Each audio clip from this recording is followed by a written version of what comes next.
Well, you can tell everybody. Yeah, you can tell everybody. Go ahead and tell everybody. I'm the man, I'm the man, I'm the man. Yes, I am, yes, I am, yes, I am. I'm the man, I'm the man, I'm the man. Talk to me, talk to me, talk to me, young king. Hey, welcome to another episode of Real Talk, Young King. Yes, sir. Real Talk, Young King. This is Coach D, for sure. But let me say something, guys. It's something that's been on my heart. Something here recently happened. But it wasn't the first time that it happened. And that's what troubles me even the more. Matter of fact, this was the 290th time that this has happened in America. This is the 18th time that it's happened in America this year. 290th time that it's happened over a 5-year span since 2013. But the 18th time in just this year alone. What am I talking about? The school shooting that took place on February the 14th, 2018, down in Parkland, Florida. There was a 19-year-old kid who had went into the school with his very own legally purchased AR-15 assault rifle. And he gunned down 17 human beings, most of which are kids or students that were at the school, but a couple of them were teachers. And he wounded another 15 of them. And no telling how many people were drastically affected directly by what he did.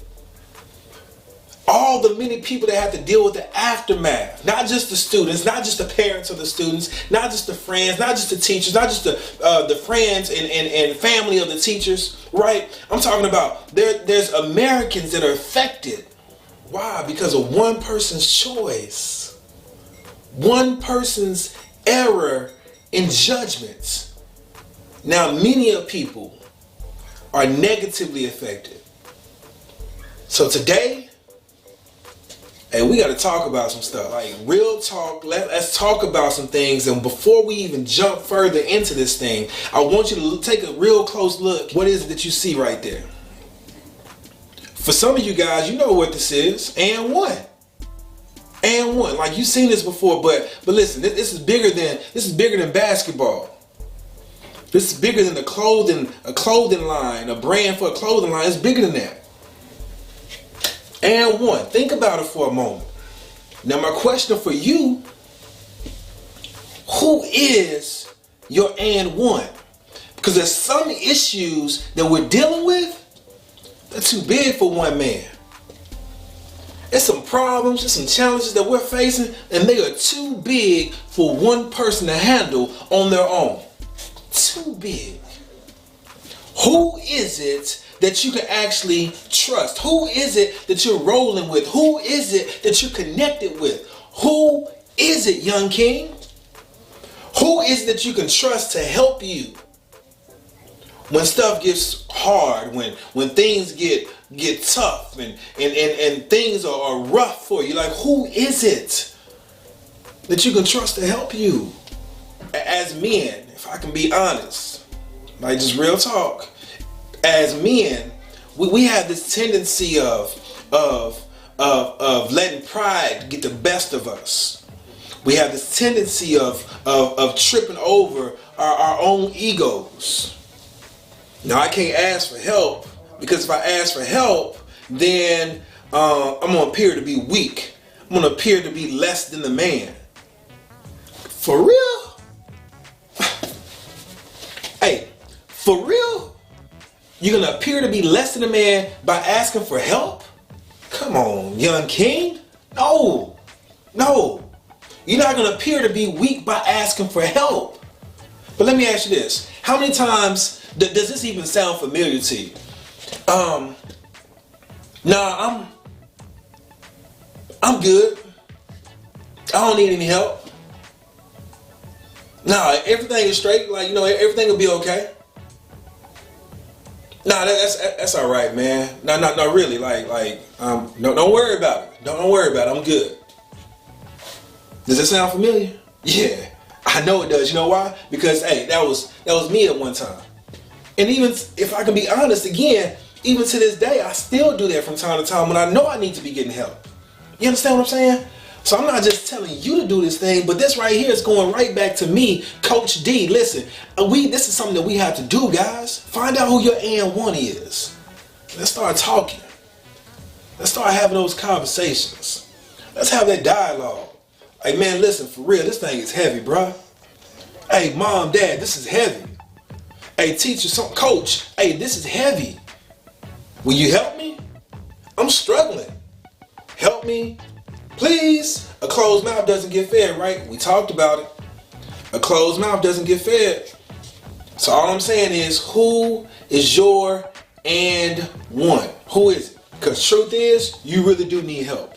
Truth is, you really don't have it. Truth is, you're not straight and it's not working itself out too well.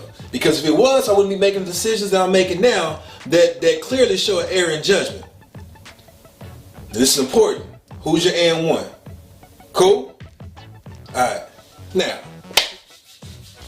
how about a little story time? I know you guys are too old to be doing story time, but still, let me share a story with you. So this story is about a boy that I knew, and he grew up where both his parents, they never divorced, but they were split and they had their own relationships. Dad had his girlfriend, mom had her boyfriend, so on and so forth. This boy had a younger brother that went with him pretty much everywhere. So when they went 2 weeks over to mom's, he was there. When they went over 2 weeks over to dad, he was there. You got me? Nonetheless, when they would go over to the mom's house, he started to notice, man, hey, mom is here, she loves us, that's cool, da da da da. But as they got older, they started to see that mom became more and more inconsistent. Like when it was time to go spend the 2 weeks with mom, she was nowhere to be found. And he later found out the reason why. And that's because she got caught up on some drugs. But then the times he spent with dad, when they went over to their dads, he started to see, man, you know what, dad he's cool. Like he makes sure that we got a roof over our head, we got somewhere to sleep. He makes sure that we got food to eat, that we have some clothes, right? Like he provides for us. But dad, he was more physically present than he was emotionally connected. Like there was no strong bond with the kids, right? So he set good examples of providing for the family, but not good examples in other areas. And that was one of them, the connection. Some other bad examples that he had set was that he was a player. He was abusive to women. Yeah, he hit on women. He had some addictions. And truth of the matter, he wasn't staying true to his relationship with the Lord. But nonetheless, the dad had got to the point where he said, you know what, let me turn some things around because things aren't too good, in my life. And so he began to turn that corner. And it was during the middle school years of the boy that the dad he made this decision to turn the corner, right? And so as he started to turn the corner, now that bond that the boy had always wanted, he's starting to get, right? Him and his dad are really starting to talk things through. I mean, like everything that he wanted. The dad's trying to know who his best friends are. He wants to be introduced to his girlfriend. Dad is involved with the activities. Like, what activities are you up to now? How do you play this instrument that you're learning how to play? And like, he's really spending time with him. He's gelling. He's bonding. But then by the time that boy got to his freshman year in high school, that bond, it blew up. When I say blew up, I mean it was completely destroyed. It was stripped from him. This boy witnessed his dad die in his arms as a result of being killed by the girlfriend that he was with at the time. And to top it off, within just a couple of months, that same boy who just lost his father ended up being on the verge of losing his mom. Because his mom, during the time she was out there, you know, being caught up on drugs, she ended up contracting this disease that had her pretty much fighting for her life. The doctors had said it was so bad, go ahead and kiss your mama goodbye in so many words. They didn't expect her to live. So when you talk about some heavy stuff, when you talk about things that are too big for you to carry, hey, this boy, he definitely was in that position. It was too big for him to handle by himself. And I ain't gonna lie to you guys, it really was too heavy for me to handle by myself. I'm talking about 21 years ago, these things happened to me, Coach D. Too heavy for one person to handle by himself or even herself. But I tried. People were asking me after my dad had died and things were going on with my mom, hey, you okay? Yeah, I'm straight, man. I'm good. No, everything will be all right. Like, don't worry about it. And in my mind, I was crazy enough to start thinking, well, people, they're not even trying to figure out what's going on with me. Like, the people that do ask me what's going on, I'm thinking in my mind, they don't understand. They can't possibly begin to understand where I'm coming from. And that couldn't be farther from the truth. Yes, it probably wasn't the exact same thing that I went through, but they too had some struggles growing up as a teenager. They had some stress, challenges, obstacles, all these negative things, right? They had that also. So it wasn't fair to them for me to sit up there and say, you know what, you'll never understand me. I want you to stay with me. Because what I wasn't realizing that I was doing was I was pushing away my and1. I was pushing away my and1. My fan base, my support system. I was pushing away my biggest supporters, guys. I kept saying, man, I'm good. I got this. When truth be told, I wasn't good. I didn't have it. It had me a matter of time before one of three things were going to happen. First thing, man, it's very likely if I keep this thing pent up on the inside of me and it builds and it builds and it builds and it builds, eventually it gets to the point where something's going to have to happen. It's going to be too full. And that first thing that happens is you can implode. Implode. Are you hearing me? That means I self-destruct. That means I have the anxiety attacks. I have the mental breakdowns. I have the depressive moments. I have even these suicidal thoughts maybe. I have this way of thinking where, man, I just don't care. Like, I just shut down. Like, I become just apathetic. Like, I really don't care.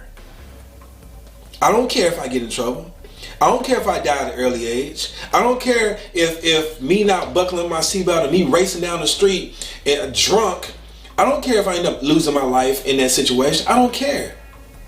I don't care if I get a STD because I'm out there having sex with this person, that person, everybody else. I don't care. Those are examples of imploding, guys. So that's one of the things that can happen when I allow that to continue to build, and never have an outlet for it, never get help for it, never find a solution to those problems. That's one thing that can happen. The second thing that can happen is I can explode. I can explode. Hear what I'm saying? Now I'm harming other people. I'm taking it beyond just me, but now I'm harming other people. Whether it's my parents, maybe I'm talking to them all kind of ways. I'm cussing them out. Like, listen, I'm harming other people. Whether it's my girlfriend, I start abusing her. Listen, I harm other people. I'm over here beating up on my brother and my sister because I'm mad at what my parents are doing to me. I'm beating up on my little kid. Like, I'm up because I'm taking my frustration out on them. You explode. And maybe it's not physically where you hurt somebody, but it's verbally, with my words, psychologically, mentally. I'm beating them up. Emotionally, I'm talking down to them. You hear what I'm saying? This real talk, young king, real talk. I want you to catch this. So either I implode, or I explode, or I do both.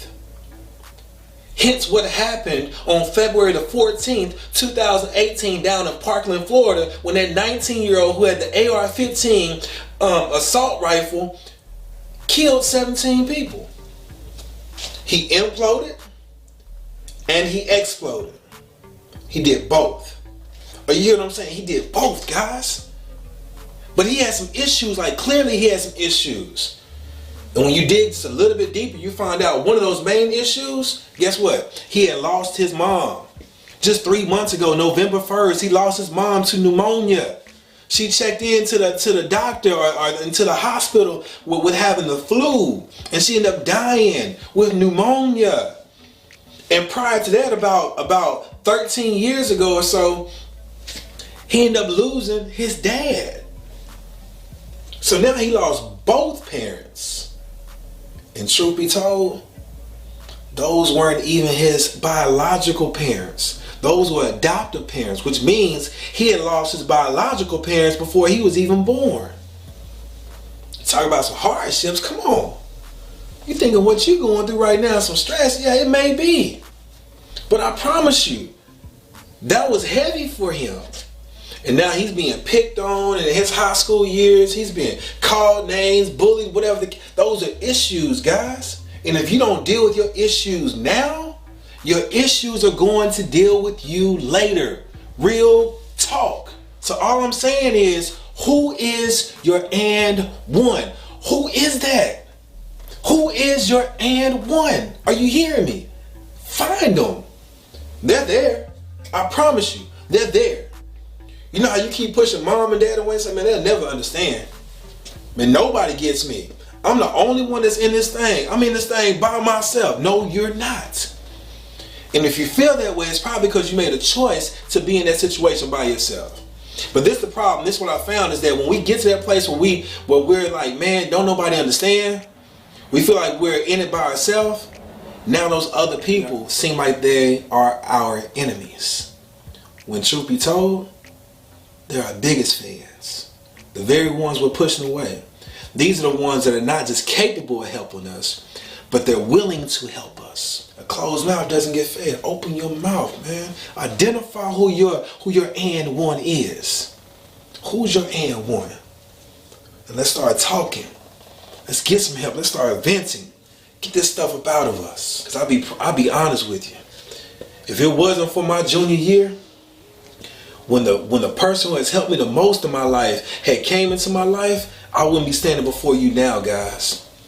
But it was my junior year in high school, after all that craziness happened on top of some other stuff, that this special person came into my life, man. I call her my wife today, but back then she was my girlfriend, right? She came into my world. And I had an opportunity to be at her house one particular night, sitting on the couch, and we just talking, we're playing it out of the blue. Things just start pouring out. I broke down, man. Emotionally, I'm pouring out my feelings. I'm pouring out the resentment that I had in my heart. I'm pouring out the unforgiveness, the anger, the frustration, the confusion. I'm pouring all this out, and my girl don't even know where it's coming from. But listen, she was my and one. She is my and one. She still is my and one. It can't just be you. There has to be an and one. And I'm saying, for real, man, pour yourself out. Like, open up. Be vulnerable. You got to be man enough to be vulnerable. You got to be strong enough to say, I need help. And get that help. Don't end up being one of those people that, man, I'm so over the edge right now, I'm about to go harm some people. And you thinking that it can't be you that can turn around and be another school shooter. You like, nah, Coach D, for real, you got the wrong person on this one. Like, I was with you up until this point, but man, you done lost me. Like, I'll never be that one to shoot somebody. Listen, they call it snapping for a reason. They call it snapping for a reason. Real talk, they call it snapping for a reason. One day, all it takes is one little thing. I'm so got all this pent up, so much so it's at capacity. The very next thing that happens is gonna cause me to lose my mind, and you snap. All of a sudden, you snap. Are you hearing what I'm saying? Emotionally, you snap. Like there's no connection anymore. So I don't care about the next person. I kill everybody, right? Logically, you snap. Man, I'm not thinking things through anymore. Nothing makes sense to me anymore. And you do the very thing that you never imagined yourself to do. And I'm saying, don't be that one. This can be prevented. That could have been prevented. All these other 290 shootings since 2013 could have and should have been prevented. All I'm telling you right now, there's some things that you are holding on to that you need to find your and one and begin to let go of. Help them help you. I hope you caught that. Help them help you. Real talk. I can't say this enough. Cannot say this enough. You are valuable, young king. You are valuable. We need you. Your family needs you. Your friends, they need you. Your classmates, your teammates, they need you. Your community, our society needs you. So don't stop. Whatever you do, don't stop imagining. Don't stop moving. And don't you quit. Keep walking. And you will win. Young king, you will win. Find your and one.